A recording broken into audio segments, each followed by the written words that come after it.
엊그제 주중에 신학생 한 명이 찾아왔습니다.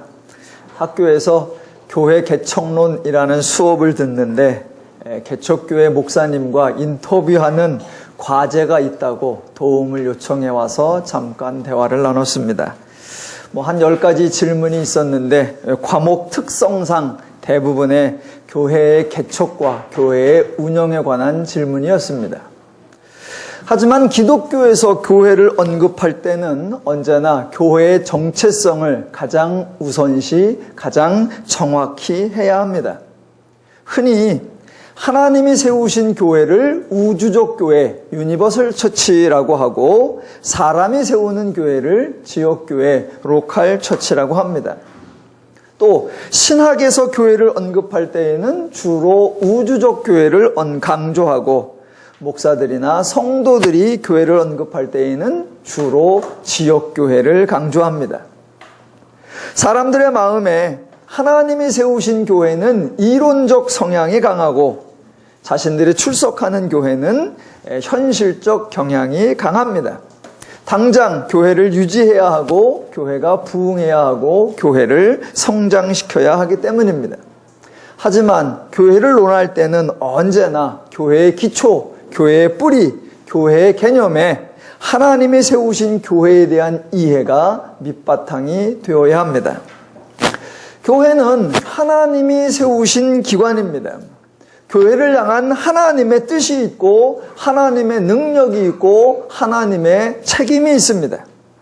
하나님께서 교회를 세우시고 그 교회에 사명을 맡기신 것이 아닙니다.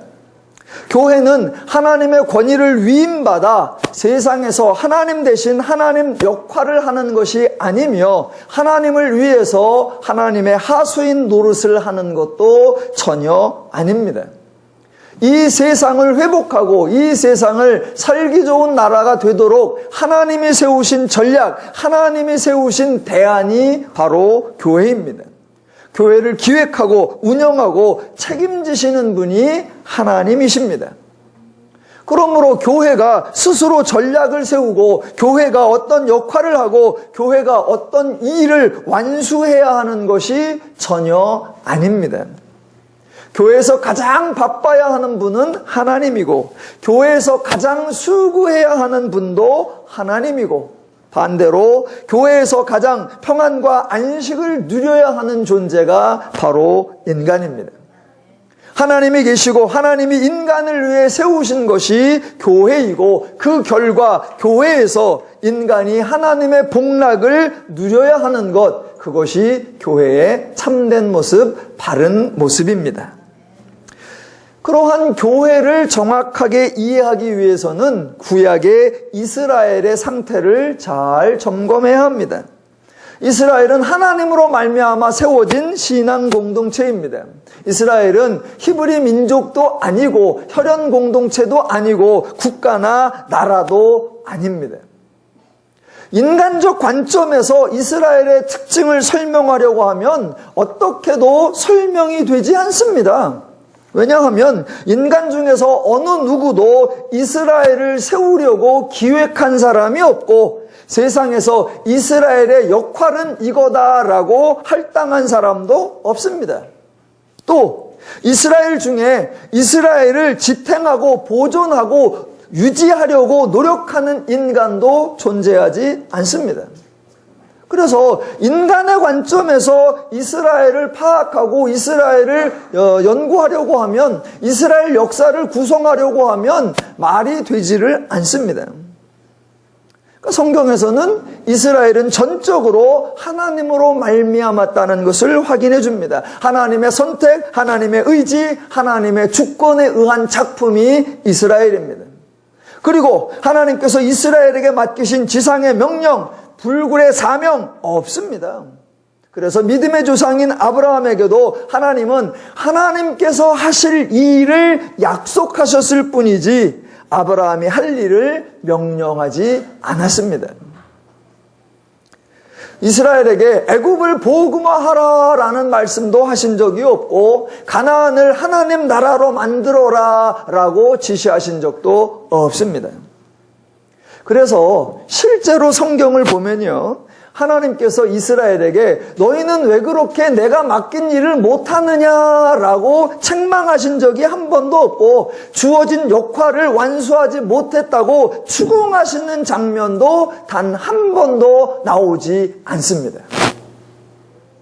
동시에 이스라엘이 비록 하나님을 떠나고 이스라엘이 비록 하나님을 섬기지 않은 적은 있을지라도 이스라엘 백성 중에 하나님을 향하여 하나님의 백성으로 살기가 너무 버겁다고 불평한 사람이 없고, 돈이 없으면 이스라엘에 소속되기도 힘들다고 투정을 부린 사람도 없고, 하나님을 위해 살면 나는 뭐가 되느냐고 불평을 한 사람도 없습니다. 하나님이 이스라엘을 힘들게 하지 않았다는 증거입니다. 그러니까 성경이 보여주는 하나님의 교회, 성경이 보여주는 이스라엘의 모습을 근거로 오늘날 우리들의 교회의 모습을 바로 잡아야 합니다. 그래서 오늘도 성경이 가르쳐주는 교회의 모습, 성경이 가르쳐주는 신앙의 모습을 점검해 보도록 하겠습니다. 제가 설교를 할 때 종종 성경이 참 재미있습니다 라는 표현을 합니다. 제가 강조하는 것은 제가 재미있는 이야기를 해드리겠다는 것이 아니라 성경이 재미있다라는 것입니다. 제가 뭔가 여러분을 즐겁게 해드리기 위해서 우스꽝스러운 예화를 만들어내는 것이 아니라 성경 자체가 매우 재미있는 구성, 성경 자체가 어떨 때는 반전, 어떨 때는 과장, 어떨 때는 풍자, 조롱, 역설, 아이러니 등의 다양한 문학 양식을 사용하고 있다는 것을 알려드리는 겁니다. 그래서 저 개인적으로는 성경을 읽을 때마다 깜짝 놀랍니다. 와, 사건의 순서를 이렇게 구성을 해놓았구나. 이야기 배열을 아주 절묘하게 해놨구나. 야, 여기서 용어를, 여기서 단어를 이런 것을 선택해서 사용했구나. 정말 깜짝 놀랄 때가 한두 번이 아닙니다. 오늘 여러분에게도 그 재미있는 성경 이야기를 한 두어 가지 확인해 드리도록 하겠습니다. 지난주에 열왕기하 12장을 했고 오늘이 열왕기하 13장인데 12장과 13장도 어떤 사건이 완벽하게 대조가 되어 있습니다. 자, 비교 또는 대조가 되는 정확한 구절은 12장으로 가면 17절과 18절에 나오는 사건이고 13장으로 가면 2절과 5절의 사건이 대조가 되고 있습니다. 사건이 어떻게 구성되어 있는지 제가 공통점과 차이점을 비교해서 설명을 드려보겠습니다. 첫째, 두 나라가 비교되고 있습니다. 12장 17절과 18절의 사건은 남왕국 유다에서 발생한 사건이고 13장은 북왕국 이스라엘에서 발생한 사건입니다. 남왕국과 북왕국 두 나라가 모두 아람이라는 나라와 전쟁을 하고 있고 아람이라는 나라의 왕은 하사엘이라는 사람입니다. 이스라엘이나 북이스라엘은 훨씬 더 강력한 나라에게 더 큰 어려움을 당하고 남유다는 그래도 살만하고 그런 상황이 아니라 똑같은 상황, 아람의 하사엘 왕에게 전쟁을 당하여 어려움을 겪고 있는 그 상황입니다. 두 번째, 성전의 유무가 비교되고 있습니다.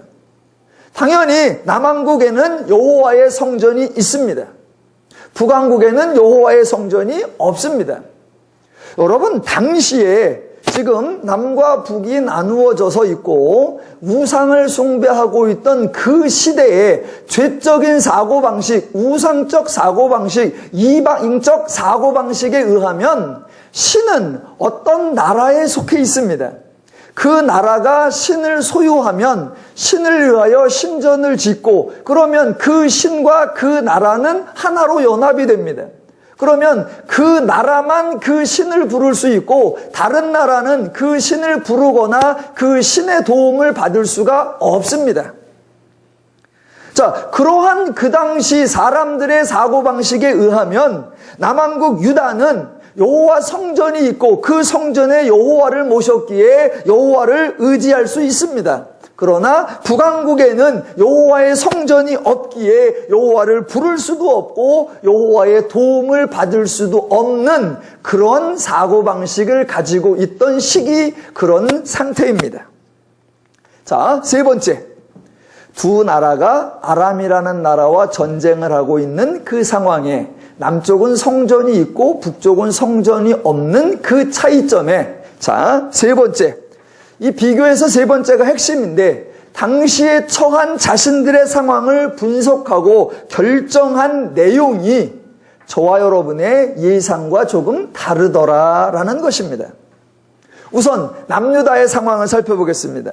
자, 남유다는 12장 18절에 나오는 대로 여호와의 성전 곳간에 금을 가져다가 아람 왕 하사엘에게 보냈습니다.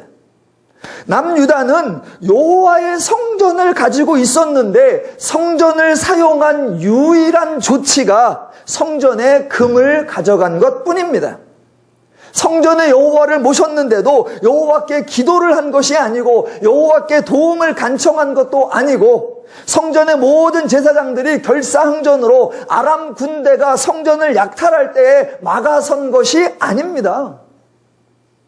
왕이 성전 금을 털어다가 아람 왕에게 갖다 주려고 할 때 왕을 막아서며 금을 털어가는 대신에 여호와께 기도해보자고, 왕과 제사장과 온 백성이 하나님께 구해보자고 그렇게 왕을 설득하지도 않았습니다. 남왕국에 여호와의 성전이 있었는데 여호와의 성전이 아무런 의미가 없고 여호와의 제사장이 아무런 역할을 하지 않고 성전에서 행해지던 여호와의 종교 행위도 아무 가치가 없었습니다. 성전의 의미라고는 달랑 하나, 가져갈 금을 보관하고 있는 장소였을 뿐입니다. 그래서 열왕기하 12장 18절에는 성전을 뭐라고 표현하느냐? 성전 곳간이라는 아주 특이한 용어를 사용합니다. 남왕국 유다에서 여호와의 성전은 단지 물건들을 보관하는 곳간이었을 뿐입니다. 자, 그렇다면 12장과 13장이 대조되는데 과연 13장에서 북왕국 이스라엘, 성전이 없는 이스라엘은 어떻게 했을까? 자, 우선 1절을 보시면 유다의 왕 아하시아의 아들 요아스의 제23년에 예후의 아들 여호아하스가 사마리아에서 이스라엘 왕이 되어 17년간 다스리며입니다. 왕들의 이름이 여러 번 나오면 도대체 누가 누군지 모르시죠? 간략하게 설명을 드려보겠습니다. 예후가 오므리 왕조를 멸절하고 반역을 일으킨 후 28년을 다스린 후에 죽고 그 아들이 새로운 왕이 된 것입니다. 이때 남왕국 요아스 왕은 30세가 되었고 북왕국 이스라엘의 여호아하스는 정확히 몇 살인지는 나와 있지 않습니다. 여호아하스는 북왕국의 왕답게 하나님과 무관하게 행동했습니다. 그게 2절. 여호와 보시기에 악을 행하여 이스라엘에게 범죄한 느밧의 아들 여로보암의 죄를 따라가고 거기서 떠나지 아니하였으므로입니다. 그렇게 하나님을 떠나고 우상을 숭배하였으니까 그 결과가 당연히 3절. 여호와께서 이스라엘의 노하사 늘 아람 왕 하사엘의 손과 그의 아들 베나닷의 손에 넘겨졌으니 아람 왕이 이스라엘을 학대함으로입니다. 아람이 이스라엘을 학대한 상황은 새로운 상황이 아니라 북이스라엘에서는 늘 계속되던 상황입니다. 아람과 이스라엘은 언제나 충돌했고 그때마다 강대국은 아람이었습니다. 아람의 군대 장관이 단지 치료를 위해서 이스라엘에 온 것만으로도 왕이 벌벌 떨 정도였습니다. 그렇게 아람이 강대국이었는데 전쟁을 하면 꼭 패할 것 같던 이스라엘이 가까스로 이기든 어거지로 이기든 기적적으로 이기든 언제든지 이스라엘이 이겼습니다. 대표적으로 열왕기하 6장에서 나오는 대로 이스라엘의 성읍이 포위가 되었는데 하나님께서 아람의 군대에 눈을 멀게 해가지고 이스라엘을 이기게 하는 그런 이 사건도 있었고, 또 열왕기하 7장에 보면 또다시 이스라엘의 수도 사마리아가 포위되었는데 모두가 굶어 죽게 되었을 때 하나님께서 아람 군대로 하여금 병거 소리와 말소리와 군대 소리를 듣고 와, 용병이 왔구나라고 오해하여 스스로 겁을 먹고 도망가게 함으로 이스라엘이 승리했습니다. 그 후에도 이스라엘과 아람은 계속해서 전쟁을 했고 예후가 반역을 일으키던 순간도 아람과 전쟁을 하던 그런 상황에서였었습니다. 그 전쟁에서 북왕국의 여호람 왕은 화살에 맞아 부상당했다가 나중에 예후의 반역으로 죽임을 당했습니다.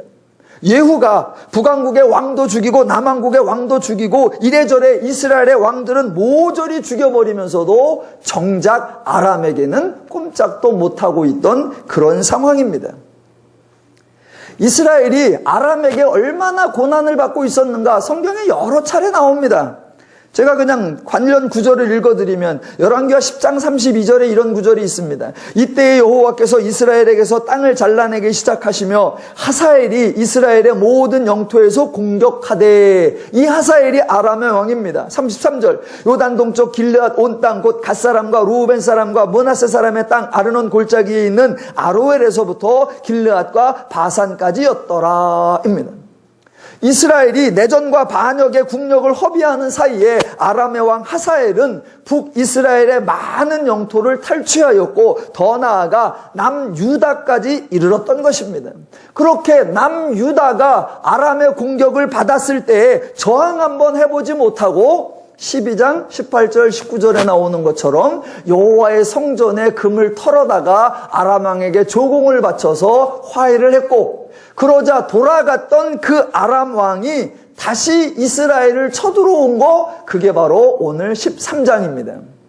그래서 아람 왕이 13장에서 북왕국 이스라엘을 쳐들어온 겁니다. 자, 그러면 12장 사건과 13장 사건이 대조가 되는데 두 나라 다 아람의 공격을 받았을 때 어떤 반응을 보였느냐, 그 대조의 핵심이 4절입니다. 아람 왕이 이스라엘을 학대함으로 여호아하스가 여호와께 간구하매입니다. 자, 중간에 좀 설명이 길었습니다만 구체적인 대조만 요약하면 이렇습니다. 여호와의 성전을 가지고 있던 유다는 아람이 쳐들어왔을 때에 성전 곳간에 금을 가져다가 조공을 바치는 것으로 문제를 해결하고 했는데, 정작 성전이 없었던 북이스라엘은 아람이 쳐들어오니까 여호와께 간구했다라는 사실입니다. 여러분, 북왕국의 입장에서는 이게 절대로 단순한 게 아닙니다. 왜냐하면 아까 말씀드린 대로 그 당시의 종교 양식, 그 당시의 우상적, 죄적, 이방적 사고방식에 의하면 북왕국이 여호와께 간구했다라는 것은 거의 불가능한 겁니다. 왜?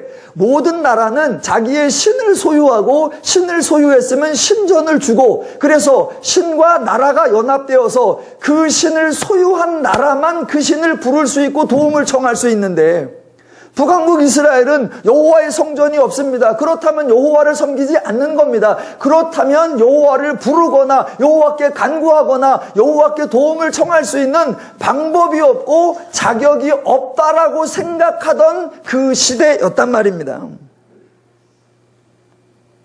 그러니까 북왕국으로서는 여호와께 간구한다는 것이 전혀 가능하지 않았던 것입니다. 그런데 북왕국이 아람의 침략에 대해 아무런 대책이 없자 자기들의 종교관념과는 완전히 다른, 자기들의 사고방식과는 완전히 다른 행동을 했다는 것입니다.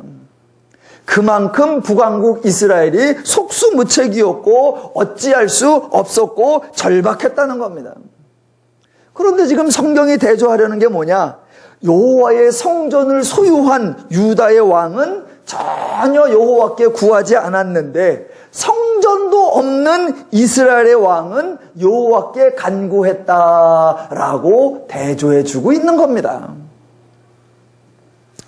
자, 12장과 13장의 사건을 대조하고 있는 것은 하나님이 인간을 조롱하는, 성경이 인간을 비웃는 성경적 표현 양식입니다. 성경은요, 표현을 할 때 아주 완곡하게 표현을 합니다. 우회적으로 표현을 해요. 성경이 대놓고 인간을 조롱하거나 성경이 대놓고 이스라엘을 비난하지 않습니다. 성경은 하고 싶은 말도 꼭 한 박자 돌아서 우회적으로 합니다.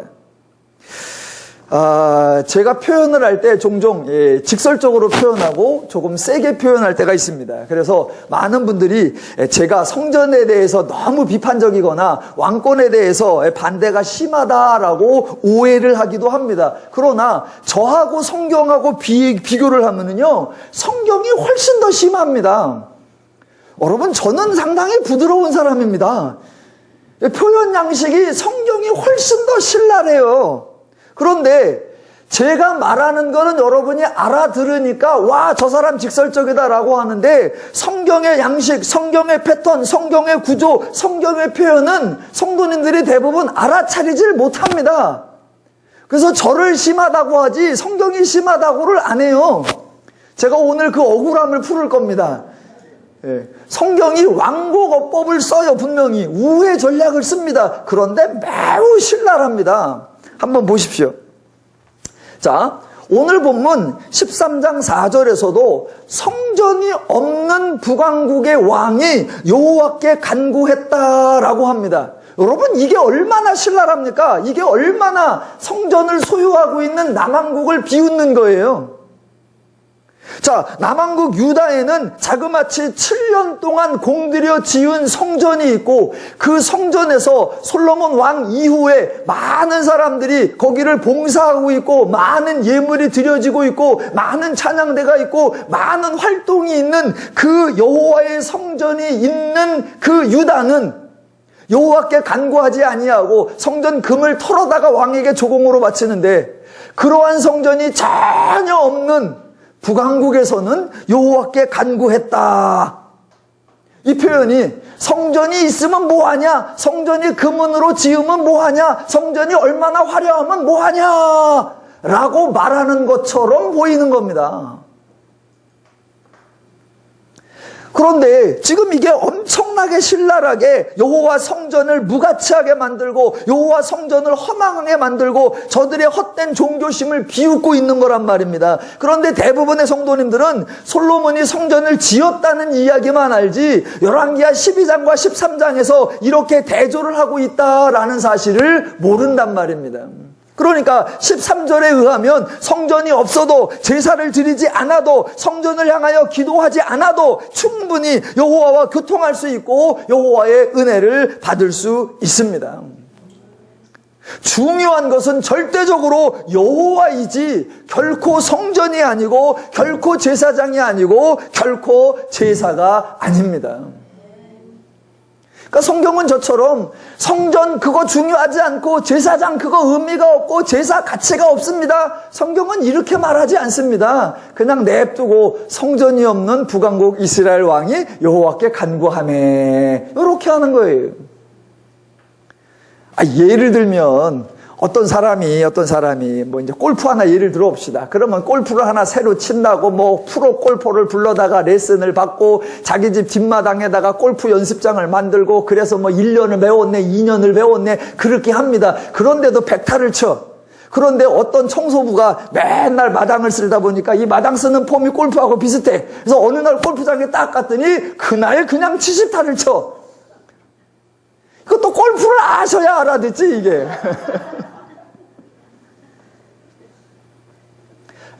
성경의 표현이 너무 절묘하면서 성경의 표현이 정말 신랄한 겁니다.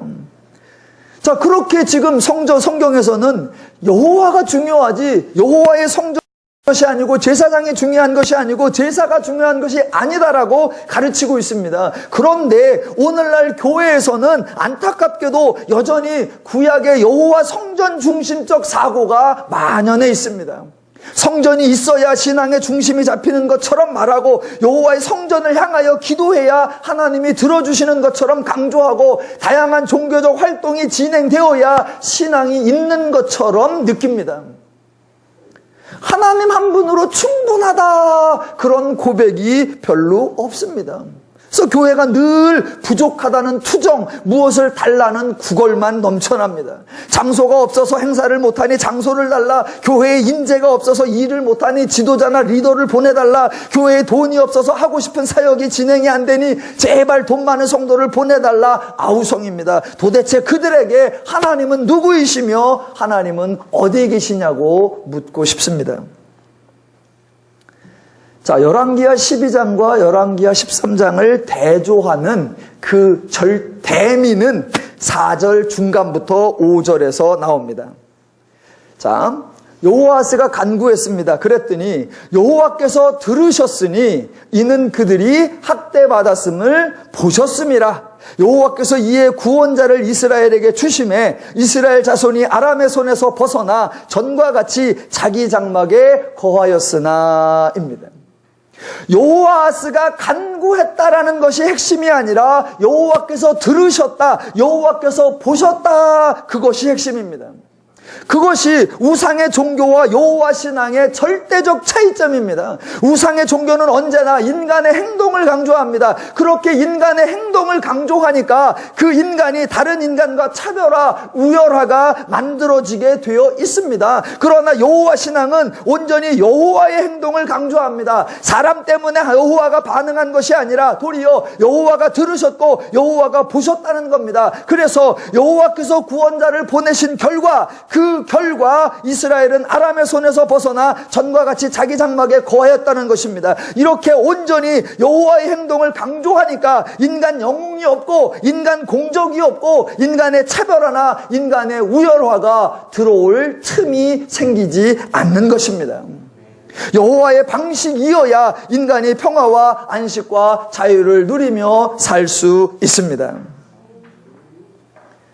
하나님을 강조하면 종종 또 그럽니다. 너무 하나님만 강조하지 인간의 행동을 무시하는 거 아니냐라고 따집니다. 아니요. 기독교는 인간의 행동을 무시하는 것이 아니라 인간의 행동을 강조할 만한 것이 없다라는 겁니다. 무시하는 게 아니라 강조할 만한 게 없다. 그 증거가 어딨냐? 6절입니다. 자, 보세요. 5절에서 여호와께서 보시고 여호와께서 들으시고 여호와께서 구원자를 보내서 문제를 해결해 주셨습니다. 그랬더니 6절, 그들이 이스라엘에게 범죄하게 한 여로보암의 집에서 떠나지 아니하고 그 안에서 따라 행하며 또 사마리아에서 아세라 목상을 그냥 두었더라, 이겁니다. 이게 인간의 실체고 이게 인간이 주도적으로 의도적으로 직접적으로 행한 행동입니다. 자, 여호아스가 두 가지 행동이 나왔습니다. 4절에서 여호와께 간구한 적이 있고 6절에서 여로보암의 길을 떠나지 아니하였다라고 합니다. 4절과 6절 중 어느 것이 여호아스의 진실일까요? 당연히 6절입니다. 그냥 6절이 아니라 5절에 은혜를 받았음에도 불구하고 6절입니다. 자기들이 평상시에 여호와를 섬기지 않았음에도 불구하고 단지 너무 절박하고 간절한 이유만으로 여호와께 기도했습니다. 만약 인간의 평상시 행동에 근거한다면 여호와는 그 간구를 듣지 않으시고 그들의 상황을 보지 않으셨어야 합니다. 그런데 하나님은 들으셨고, 그런데 하나님은 보셨고, 그런데 하나님은 구원자를 보내주셨습니다. 왜? 인간을 사랑하시니까. 왜? 자기 백성을 지키시니까. 그랬더니 그 하나님의 도움을 받자마자 다시 하나님을 버리고 우상숭배에 빠졌다라는 겁니다. 인간의 행동 강조할 게 뭐 있고 인간의 행동 주목할 게 뭐 있습니까? 이전에도 계속하여 우상을 숭배했지만 도움을 받지 못했습니다. 그러다가 여호와의 도움을 경험했으니 이제는 우상을 버릴 만도 한데 죄인들은 그러지 못합니다. 그러니까 우상의 숭배는 예전이나 지금이나 언제나 같습니다. 여호와께 간구하기 이전에도 이스라엘이 적군의 침략을 감당하지 못했고 은혜를 받은 이후에도 또 우상을 섬기니 또 우상의 침입 또는 이방의 침입을 감당하지 못하는 겁니다. 그 결과가 7절. 아람 왕이 여호아스의 백성을 멸절하여 타작마당에 티끌같이 되게 하고 마병 50명과 병거 10대와 보병 10,000명 외에는 여호아스에게 주지 아니하였더라입니다. 아니 5절에서 은혜를 받았으면 6절에서 하나님을 의지하지 6절에서 또 우상을 섬깁니다. 그러더니 어떻게 되더라? 7절처럼 되더라. 폭삭망하더라 이겁니다. 아니 명색이 한 나라의 왕인데 그 옆에 몇 명이 있다? 마병 50명, 병거 10대, 보병 10,000명. 이게 나라입니까? 하나님의 은혜를 그렇게 받고도 자격이 없고 선함이 없고 의로움이 없고 아무런 근거가 없음에도 불구하고 하나님의 은혜를 주셔서 그 은혜를 받았음에도 불구하고 죄인은 하나님을 배우지 못하더라는 겁니다. 죄인이 하나님을 배운다는 것이 얼마나 어려운지를 성경을 통해 확인하면서 저와 여러분은 죄인 출신이었던 우리들이 지금 하나님을 알고 있다는 것이 얼마나 큰 은혜를 받은 결과인지를 확인하시고 감사하셔야 할 줄로 믿습니다. 죄인이 얼마나 바보 같은지, 죄인이 얼마나 어쩔 수 없는지 하나 더 보여주는 게 10절로 12절에 또 나옵니다. 10절로 12절. 뭐라고 나옵니까? 유다와 요아스의 제37년에 여호아스의 아들 요아스가 사마리아에서 이스라엘 왕이 되어 16년간 다스리며 여호와께서 보시기에 악을 행하여 이스라엘이 범죄하게 한 느밧의 아들 여로보암의 모든 죄에서 떠나지 아니하고 그 가운데서 행하였더라. 요아스의 남은 사적과 행한 모든 일과 유다 왕 아마샤와 싸운 그의 업적은 이스라엘 왕 역대 기록에 기록되지 아니하였느냐. 보십시오. 여호와가 도와주신 그 많은 은혜의 일을 통해서는 전혀 배우지 않고 여호와의 길로 결코 행하지 않고 계속하여 여로보암의 길로만 행하더라라는 겁니다.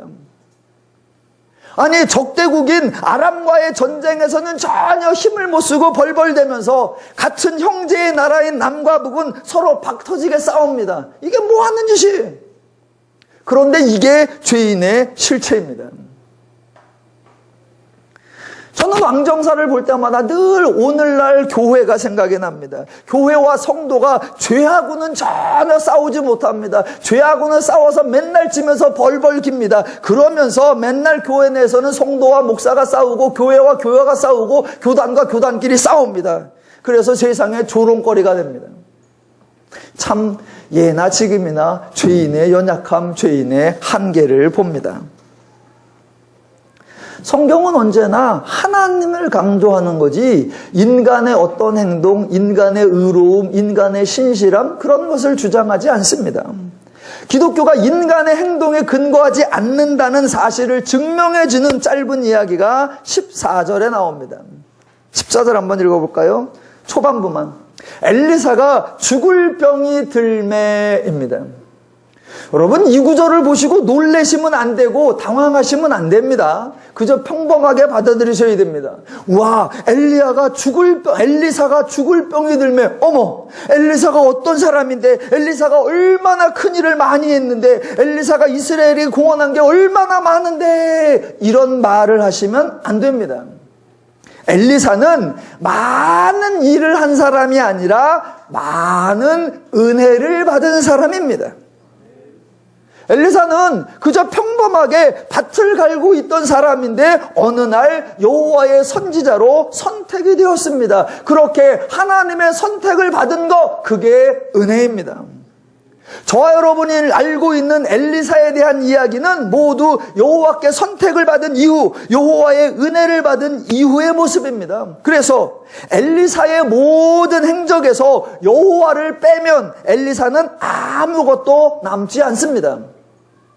그러므로 강조점은 엘리사냐, 엘리사의 행적이냐가 아니라 엘리사를 부르신 하나님, 엘리사를 통하여 역사하시는 하나님, 성경의 강조점은 언제나 하나님입니다. 제가 한 가지 알려드릴게요.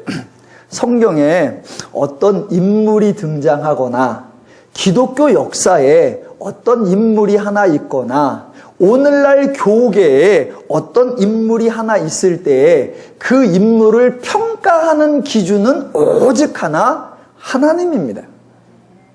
자, 무슨 말이냐면, 자, 성경에 등장하는 인물이나 기독교 역사에 등장했던 인물이나 오늘 교계에서 활동하고 있는 인물에게서 그 사람에게서 하나님을 빼고도 그 사람에 대한 이야기가 가능해지면 그 사람은 그냥 잘난 사람입니다. 그렇다면 그 사람이 하는 모든 행동은 하나님과 무관하고 기독교와 무관한 그냥 그 사람이 행한 행동입니다. 기독교에서 그 사람을 존경할 이유도 없고 그 사람을 기억해야 할 이유도 없습니다. 그런데 반대로 성경에 등장하는 인물이나 기독교 역사에 등장하는 인물이나 오늘 교계에서 활동하는 인물 중에 하나님을 빼면 그 사람에 대해서 할 얘기가 하나도 없다. 그러면 그 사람은 하나님의 사람이고 그 사람이 행한 일들은 모두 하나님의 사역입니다. 그 사람은 하나님의 은혜를 받은 사람으로 기억되고 그 사람을 통해 하나님은 저런 사람을 데리고도 저런 사역을 하실 수 있구나라는 것을 배우게 되는 것입니다. 저에게서 하나님을 빼면 저는 할 얘기가 하나도 없습니다. 아멘 하셔야죠. 하나님을 빼면 저는 아무것도 할 얘기가 없습니다. 저를 얘기하려면 하나님이 부르셨다, 하나님이 은혜를 주셨다, 하나님이 깨닫게 하셨다, 하나님이 말씀하게 하신다, 그래서 하나님을 이야기한다. 하나님 빼면 할 말이 없고 하나님으로만 설명이 가능하니까 저는 하나님의 사람이고 제가 하는 일은 하나님의 사역인 줄로 믿습니다. 기독교 사역, 기독교 하나님의 사람 판단하는 근거가 뭐냐? 하나님이에요. 하나님 빼고도 말이 되냐? 말이 되면 그 사람이 잘난 사람. 하나님 빼면 말이 안 된다. 하나님이 돼야, 하나님을 들먹여야만 말이 된다. 그럼 그건 하나님의 사람이에요. 자, 보세요. 제가 앞에서 성경의 구조, 성경의 배열, 성경의 대조 양식이 아주 기발하다고 했습니다. 그래서 12장과 13장을 대조를 통해서 남유다의 성전이 얼마나 무가치한가를 조롱한다라고 말씀드렸습니다. 하나만 더 확인해 보겠습니다. 자, 지금 보세요. 엘리사가 죽을 병이 걸렸습니다. 아니, 다른 사람의 모든 문제는 다 해결해 주면서 정작 자기 자신의 건강은 해결하지 못했습니다. 이걸 보고 엘리사의 무능력을 말하려는 것이 아니란 말입니다. 도리어 하나님의 사역이 무슨 성격을 갖는지 저 여러분에게 알려주려는 겁니다. 종종 사람들은 하나님이 행하신 일의 의미, 하나님이 행하신 일의 가치를 오해합니다. 하나님이 행하신 모든 사역의 결론은 하나님을 나타내는 거, 하나님을 가르쳐주는 계시적 성격인 겁니다. 계시 빼놓고 그 사건이 얼마나 신기한지, 그 사건이 얼마나 놀라운지, 그 사건이 얼마나 위대한지 그런 거 전혀 아닙니다. 그 사건을 행한 그 사람을 신출 규모란 영으로 만들고 영성 있는 사람으로 만드는 거 전혀 아닙니다. 성경에 나타나는 모든 사건들은 하나님을 드러내는 계시적 가치예요. 자, 열왕기서만 한번 예를 들어볼게요. 열왕기서에 자, 엘리야라고 하는 선지자가 있었습니다. 이 사람이 사르밧 여인에게 가서 통의 가루가 마르지 않고 병의 기름이 마르지 않게 해주었습니다. 와, 엄청난 능력입니다. 그런데 엘리야는 그 능력으로 명성을 얻지도 않았고 그 능력으로 돈을 벌지도 않았습니다. 중요한 것은 그런 능력을 엘리야가 행한다는 것이 아니라 하나님은 엘리야에게 그런 능력을 행하실 수도 있고 그런 하나님이 이스라엘을 보시고 그런 하나님이 이스라엘을 도우신다라는 것, 그게 성경의 강조입니다. 엘리야나 엘리사 두 사람은 어떤 여인의 아들이 죽은 것을 살려내기도 했습니다. 그렇다고 해서 두 선지자가 당시에 죽은 모든 사람을 살려낸 것이 아닙니다. 또는 죽은 사람을 살려낼 수 있는 능력이 있다고 소문을 내고 그것으로 명성을 얻은 적도 없습니다. 다만 두 사람이 죽은 사람을 살려내는 그 사역을 통해 자기들이 먼저 와, 하나님은 이런 능력도 있구나라는 걸 깨닫고 그 하나님을 깨달음에 백성들에 나아가서 하나님을 따르자, 하나님의 말씀대로 하자, 하나님의 길로 행하자, 하나님의 의를 행하자라고 선포할 수 있었다는 것, 그게 성경의 강조입니다. 중요한 것은 엘리야나 엘리사가 아니고 중요한 것은 이적과 기적이 아니고 그것을 하나님이 행하시고 그런 하나님이 이스라엘을 도우시고 이스라엘을 사랑한다는 사실, 그것을 알으라라는 것입니다. 엘리야와 엘리사가 전쟁에 나아가 패할 것 같은 전쟁을 이기게 한 적이 여러 번 있습니다. 그렇다고 해서 엘리야나 엘리사가 장군이라는 칭호를 받은 적이 없고 전쟁의 승리의 대가로 엄청난 전리품을 가진 적이 없습니다. 두 사람이 전쟁에 탁월한 소질이 있다는 것이 아니라 하나님이 그렇게 이스라엘을 도우실 수 있음에 어떤 상황, 어떤 어려움일지라도 다른 도움을 구하지 말고 하나님을 구하자, 하나님을 의지하자, 하나님의 뜻대로 살자, 그것을 선포하고 그것을 강조하는 것, 그것이 성경의 핵심입니다. 자, 열왕기하 12장과 13장이 대조가 되었듯이 오늘 13장 내에서는 14절과 21절이 또 대조가 됩니다. 먼저 14절. 엘리사가 죽을 병이 들매, 그 결과 20절. 엘리사가 죽으니 그를 장사하였고입니다. 예, 죽을 병이 들어서 그냥 죽었습니다. 나하만의 문둥병도 고친 엘리사이지만 정작 엘리사가 자신의 죽을 병이 들렸을 때 병을 고치고 생명을 연장한 것이 아니라 그냥 죽었습니다. 너무나 무기력하게 죽었어요. 그런데 20절 중간부터 아주 이상한 내용이 나옵니다. 뭐라고 나오냐? 해가 바뀌매 모압 도적대들이 그 땅에 온지라. 마침 사람을 장사하는 자들이 상여가 나가고 있는 겁니다. 그렇게 나가는 자들이 그 도적대를 보고 그의 시체를 엘리사의 묘실에 들이던짐에 시체가 엘리사의 뼈에 닿자 곧 회생하여 일어났더라입니다. 지금 성경이 얼마나 기가 막히게 대조를 해서 보여주고 있는지 실감이 나십니까? 뭔 소린지 알아들으십니까? 하나님께서 엘리야를 살리고자 했다면 엘리사가 죽을 병이 아니라 이미 죽었어도 살려내실 수 있습니다. 그런데 하나님은 엘리사가 살아있을 때만이 아니라 죽은 엘리사를 통하여도 단지 엘리사의 뼈를 통해서도 다른 사람을 살려낼 수 있었다는 겁니다. 그런데 엘리사가 죽을 병이 들었을 때 그냥 병으로 죽습니다. 그러니까 지금 중요한 것은 이스라엘의 영웅, 불멸의 영웅 엘리사가 죽지 않고 오래오래 살아야 한다, 그런 얘기가 아니란 말입니다. 엘리사가 이스라엘의 수호신이 아니고 엘리사가 이스라엘의 책임이 아니라 중요한 것은 하나님입니다. 하나님이 이스라엘을 사랑하고 하나님이 이스라엘을 돕는다라는 겁니다. 그 하나님이 어느 정도의 능력이 있다? 죽은 사람이 엘리사의 뼈에 닿기만 해도 살려낼 수 있는 능력이 있다. 여기서 갑자기 그런 능력이 있으신 분이 왜 엘리사는 병들게 했대요? 그런 능력이 있으신 분이 왜 엘리사는 안 고쳐주셨대요? 이렇게 물으시는 게 아니에요. 그렇게 물으시는 게 아니에요. 지금 성경은 엘리사를 어떻게든 만수무강하고 천수를 누리게 해야 되는 거, 그게 강조점이 아니라 하나님을 알게 하는 거. 행여라도 사람들이 엘리사에게 집중하고 행여라도 사람들이 엘리사에게 의존하려고 할까봐 엘리사가 아니라 하나님이다, 엘리사의 능력이 아니라 하나님의 능력이다 라고 성경은 강조하는 겁니다. 제발 사람의 역할과 하나님의 역할을 혼돈하시면 안 됩니다. 기독교는 하나님을 믿는 종교인 줄로 믿습니다. 자, 마지막으로 하나만 더 보겠습니다.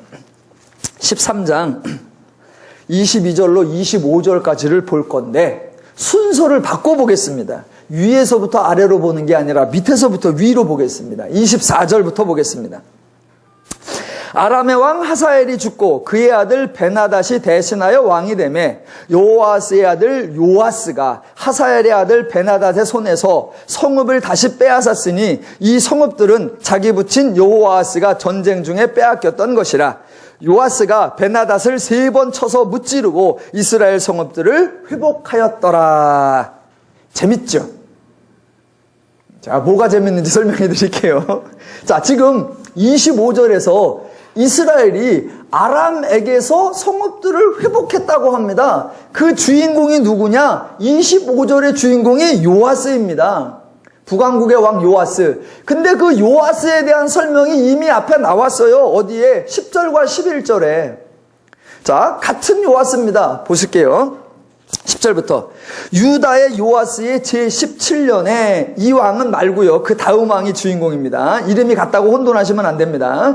여호아스의 아들 요아스가 사마리아에서 이스라엘 왕이 되어 16년간 다스리며 여호와께 보시기에 악을 행하여 이스라엘에게 범죄하게 한 느밧의 아들 여로보암의 모든 죄에서 떠나지 아니하고 그 가운데 행하였더라입니다. 이랬던 요아스가 25절의 요아스입니다. 아니, 갑자기 요아스가 개과천선을 했습니까? 갑자기 요아스가 황골탈퇴를 했습니까? 아니, 갑자기 대대로 아람에게 꼼짝 못하더니 아람이 갑자기 몰락하고 경천동지가 일어났습니까?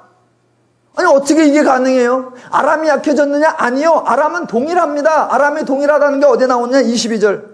여호아스 왕의 시대에 아람 왕 하사엘이 항상 이스라엘을 학대하였으나입니다. 그러니까 국력으로 볼 때에 언제나 아람이 이스라엘보다 강했고, 신앙으로 볼 때에 이스라엘은 요아스 왕의 시대나 언제나 여호와 보시기에 악을 행했고 여로보암의 죄에서 떠나지 아니하고 그 가운데서 행했습니다. 그렇다면 이스라엘의 입장에서 아람을 대적할 수가 없습니다. 아람으로부터 성읍을 되찾기는커녕 가지고 있는 것도 지키기 힘든 그런 실정입니다. 그런데 어떻게 25절에서 그 모든 성읍들을 회복한 것이 가능할 수 있었을까?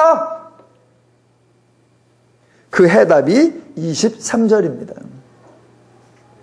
여호와께서 아브라함과 이삭과 야곱과 더불어 세우신 언약 때문에 이스라엘에게 은혜를 베풀며 그들을 불쌍히 여기시며 돌보사 멸하기를 즐겨하지 아니하시고 자기 앞에서 쫓아내지 아니하셨더라입니다.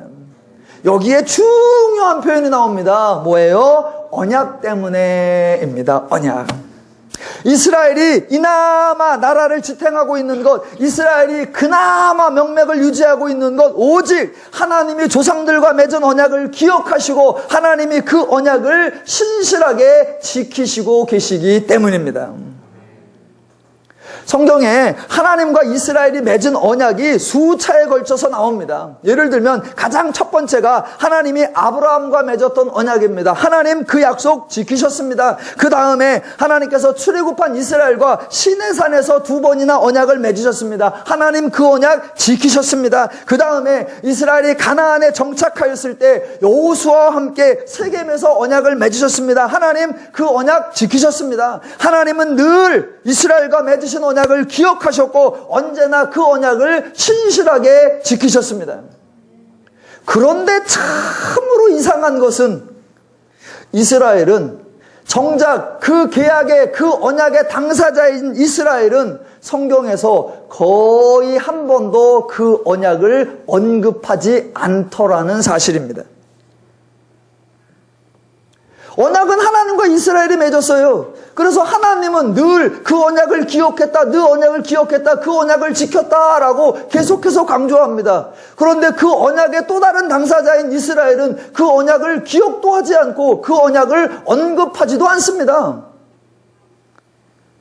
출애굽기 2장에 보면 이스라엘이 애굽의 노역에 힘들어하면서 부르짖었다라고 합니다. 그런데 부르짖을 때에 하나님의 언약에 대해서는 한마디도 하지 않습니다. 가나안에 입성할 때에 여리고성 전투는 이겼습니다. 그런데 두 번째 아이성 전투에는 패했습니다. 그때 이스라엘은 말했어야죠. 하나님이 약속한 땅을 우리에게 준다고 하지 않았습니까? 너희는 가서 차지하라. 조상들에게 주기로 한 땅을 차지하라. 네가 밟는 곳을 내가 주리라. 그렇게 말씀하지 않았습니까? 그 약속 지키셔야죠. 그런 말을 안 하더라는 거예요. 가나안에 거주할 때 사사기에 나오는 대로 수차에 걸쳐 이방의 압제를 받았습니다. 그래서 견디기가 힘들 때마다 여호와께 도와달라고 간구한 적이 여러 번 있습니다. 그러나 단 한 번도 하나님이 함께 하시겠다고 한 약속은 어디 갔냐고, 왜 우리를 이렇게 압제를 받게 하냐고, 하나님은 언약을 왜 안 지키냐고 그런 말을 하는 적이 없습니다. 왕정시대에 그것이 통일왕정이건 또는 분열왕국 어느 시대에건 나라가 많이 위험에 처한 적이 있습니다. 심지어는 성전에 금을 털어서 조공으로 바쳐야 할 정도로 긴박한 순간이 있었습니다. 그때에도 이스라엘은 하나님에게 언약을 언급하지 않습니다. 하나님이 우리의 하나님이 되시고 우리는 하나님의 백성이라고 하나님이 말씀하셨잖아요. 하나님이 함께 하신다고, 하나님이 지키신다고, 하나님이 보호하신다고 말씀하셨잖아요. 그러니까 지금 그 약속을 지키시고 일하세요 라고 말해야죠. 한 번도 이스라엘은 그 말을 하지 않더란 말입니다. 여러분, 언약의 의미는 하나님과 이스라엘에게 다른, 하나님과 이스라엘이 언약을 맺었습니다. 그렇다면 언약은 하나님의 입장에서는 책임이고 이스라엘의 입장에서는 특권입니다. 하나님과 이스라엘이 언약을 맺었는데 하나님의 입장에서는 책임이고 이스라엘의 입장에서는 특권입니다. 하나님은 그 약속을 지켜야만 하고 이스라엘로서는 언제나 하나님을 호출할 수 있고 어떤 상황에서도 하나님의 도움을 받아낼 수 있는 어마어마한 특권을 하나님께로 보장받은 것, 그게 바로 하나님의 언약입니다. 자기들이 엉망으로 살았어도 괜찮아요. 여호와의 성전을 떠났어도 괜찮아요. 우상을 수입해서 신전을 지었어도 괜찮아요. 그러다가도 힘들면 어려우면 어느 때라도 하나님 앞에 나아가서 하나님 약속하셨잖아요. 언제 우리 행동 보고 하신다고 그랬어요? 하나님의 신실함을 걸고 약속하셨잖아요. 약속 지키셔야죠. 그럴 수 있는 어마어마한 특권이 하나님과 이스라엘의 언약으로 말미암아 이스라엘에게 주어졌습니다. 그런데 이스라엘은 그 언약의 의미도 몰랐고 그 언약의 특권도 몰랐고 당연히 그 언약을 사용하지도 않았습니다. 그 결과 본인들이 하나님의 평안을 누리지도 못하고 하나님의 복락을 누리지도 못했습니다. 아마 세상에서 가장 미련한 사람들일 것입니다. 그런데 그 이스라엘보다 더욱더 안타까운 현실은 구약에 그러한 사례가 있는데도 불구하고 오늘날 성도들도 이스라엘과 동일한 모습을 계속 반복하고 있다라는 것입니다. 성경은 아주 단호하게 말합니다. 여호와께서 조상들과 세우신 언약 때문에 그 언약을 언급함으로 말미암아 하나님의 책임을 강조하고 이어서 하나님께서 은혜를 베풀며 그들을 불쌍히 여기시며 돌보사라고 하나님의 일하심을 강조합니다. 성경은 하나님이 심판한다, 하나님이 징계한다, 너희들 잘해, 너희들 못하면 내가 죽여버려, 그러지 않습니다. 이스라엘이 하나님을 떠났다, 이스라엘이 여로보암의 길을 떠나지 아니하였다 수차에 반복합니다. 그럼에도 불구하고 성경은 단호하게 하나님의 조상들과 맺으신 언약 때문에 돌보셨고 긍휼히 여기셨고 도우셨다라고 선포하는 것, 하나님의 하나님 되심, 하나님의 책임, 하나님의 역할을 강조하는 것, 그게 성경의 선포요 기독교의 선포입니다. 그런데 오늘날 교회와 그런데 오늘날 성도들은 성경과 다르게 갑니다. 여전히 성전이 없어서, 여전히 예배당이 없어서, 여전히 탁월한 지도자가 없어서, 여전히 리더십이 없어서, 돈이 모자라서 등등의 말도 안 되는 투정과 타령들만 하고 있습니다. 저는 교회와 세상의 다르다는 것을 강조하는 사람입니다. 여러분, 세상의 기준과 세상의 가치와 세상의 방법을 교회에 적용하면 안 됩니다. 왜 안 되느냐? 이미 세상의 기준으로는 인간이 행복하지 않다는 것이 역사 속에서 입증이 되었고 지금도 세상에서 증명되고 있기 때문입니다. 그런 원리와 방법을 뭐하러 교회까지 들고 들어옵니까? 안 된다는 것이 너무나 명백하고 지금 당장도 증명되고 있는 거. 정반대로 해야 됩니다. 기독교의 기준과 가치와 방법, 교회의 원리와 의미가 세상에 적용되어야 합니다. 왜? 교회에서 성도들이 자유와 평화와 행복과 연합과 일치를 누리고 있는 것이 역사 속에서 증명이 되었고 지금도 하나님의 원리와 기준과 방법으로 행할 때에 모든 인간이 서로 사랑할 수 있다는 것이 입증되고 있기 때문입니다. 여러분, 교회에서 그거 누리고 계시잖아요. 세상에서 날마다 죄의 원리 속에 허다하며 그 죄의 투쟁 속에서는 인간이 자유와 행복을 누리지 못하는데 교회에 오니까 하나님의 위로와 하나님의 받아주심과 하나님의 수용하심과 하나님의 은혜 주심과 하나님의 용납하심으로 말미암아 힘을 얻고 격려를 얻으며 그 하나님이 강조됨으로 우리 가운데 분열과 다툼과 우열과 비교가 생길 수 없음에 연합과 일치가 가능하다. 더누림 교회에서 하나님의 원리를 적용하고 누리고 계시는 거 입증하고 증명하고 확인하고 점검하고 계시잖아요. 예. 그래서 어떻게 하면 교회가 운영이 될까? 세상의 경영, 세상의 원리, 세상의 학문, 세상의 이론, 교회로 끌고 들어오는 것이 아니라 정반대로 백날 해봐라 그걸로 되나? 하나님의 마음, 하나님의 심정, 하나님의 원리, 하나님의 방법, 하나님의 뜻, 하나님의 가치 이어야 한다라는 걸 누가 증명해야 되느냐? 하나님이 증명하셨고 저 여러분이 구현하고 그것을 확인하며 확장해야 할 줄로 믿습니다. 더누림교회는 이러한 하나님의 마음, 기독교의 기준, 교회의 원리를 계속하여 유지하여 나갈 것입니다. 하나님의 언약을 굳게 신뢰하며 하나님으로 말미암아 행복을 누리시는 멋진 성도의 삶이 되시기를 주님의 이름으로 축원합니다.